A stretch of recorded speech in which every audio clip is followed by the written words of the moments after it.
Let's discuss this with Matthew Driskill, who's the editor of Asian Aviation. He's joining us from Singapore. Thanks for your time with us on the News Hour. How widespread is this problem of fake COVID certificates? Thanks for having me, Doreen. Fake certificates are like fake driver's licenses when you're 15 years old in the U.S. and you're trying to buy beer or something. Fake documents have been around forever, from World War II to World War I. So this is not something that is new. People have been forging things like this forever. The problem is we've got a global pandemic, and again, the problem is, I think, as you mentioned, airlines, border agents, people like that are not trained to deal with this simply because there are no standards right now. You've got a whole host of countries and governments that are, I just got my first vaccine from here in Singapore, and I'm looking at my certificate. And I could fake this very easily if I wanted to. Please don't, I hope nobody from the Singapore government's listening, but there's no QR code, there's no barcode or anything like that. There's no standards. So we need to come up with a set of standards to prevent this. Right. So it seems that governments have shifted the burden of this, of checking certificates, to the airlines. The airlines are saying, well, they're having a hard time with this. And as you're saying, they're not trained to do so. So whose responsibility is it?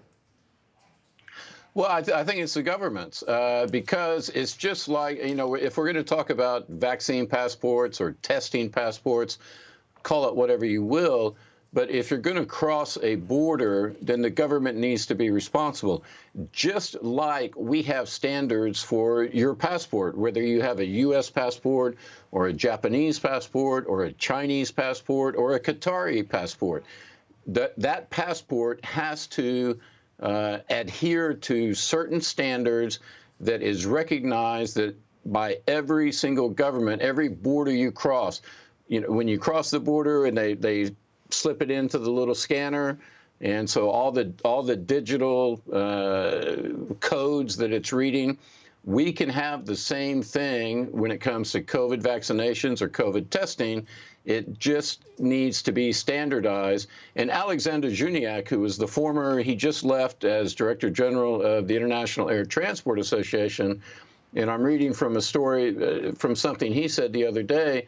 He said, only with global standards and governments accepting them can we get things back to normal. Right, and that is the key. IATA has been pushing for this digital health passport, but as you're saying, it's up to governments to actually accept that. But then you have the whole issue of sort of sensitive health-related data that comes into play, and concerns that any digital service will, there are questions surrounding privacy and data protection.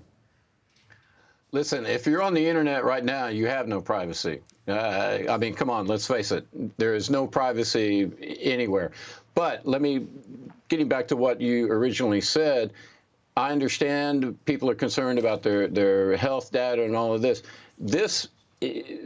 Developing something like, we've done this before.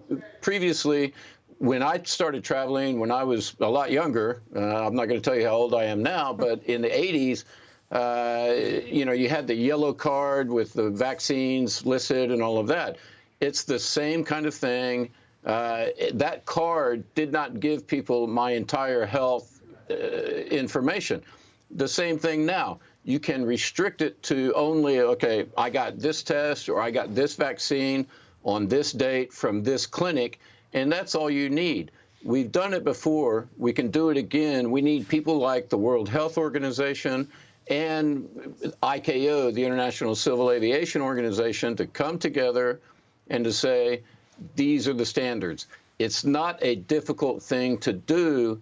It just needs to be done. That's the thing. I mean, how likely is it that you actually get a global standard? Because what we've seen so far, and since the breakout of this pandemic, is that each country has gone at things alone in terms of quarantine rules and restrictions. So is that a tall order, coming up with a global standard? We've done it before, and we have standards now for passports. Why can we not do the same thing If we're going to require people, if we're going to mandate that people have a so-called vaccine passport or something like that, why can we not do the same thing that we've done for regular passports? The passport that you carry, the passport that I carry, we can do the same thing. It's not rocket science. It's science, but it's not rocket science. We're not trying to land on Mars or Jupiter or anything like that. We're trying to get people to travel from country A to country B, and we can do that. We've done it before. We can do it now. Matthew Driskill, good to talk to you. Thanks so much for speaking to us from Singapore. Thank you.